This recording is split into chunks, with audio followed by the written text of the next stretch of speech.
explain why $150 million was too much to save the jobs of 3,000 Holden workers? We have long supported generous assistance for the car industry. That assistance has always been on the table. Unfortunately, that assistance wasn't enough to keep Holden manufacturing in this country past 2017. Obviously, we all feel for the workers, their families, their communities.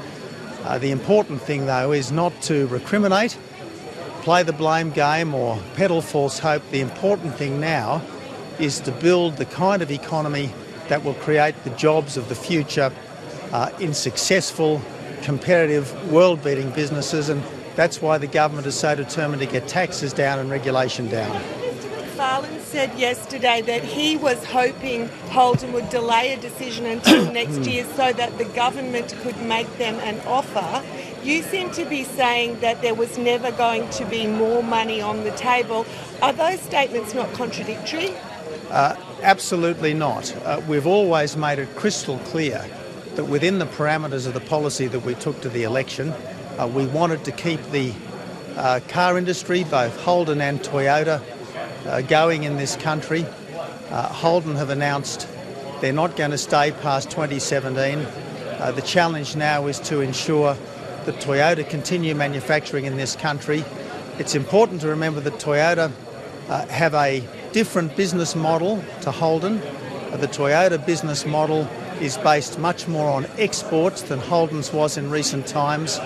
I'm very hopeful that the integration of Toyota into the global operations of the company means that it can have a strong and prosperous future in this country. Why did you rule out more money for Holden before the Productivity Commission inquiry had wrapped up?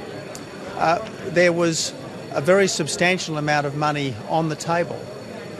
The amount of money that was on the table has been there for a long time. It's a very substantial amount of money. Unfortunately, it wasn't enough to keep Holden going. Now, I deeply regret that. I deeply regret that.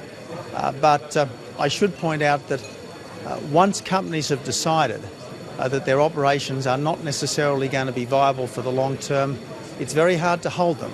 The previous government couldn't keep Mitsubishi. The previous government wasn't able to hold Ford. I deeply regret that over the last 3 months, which is as long as we've been in government, we haven't been able to hold Holden. But the fact is there was always money on the table. The challenge now is to ensure, as far as we reasonably can, that Toyota stays, and that's what we're working on now.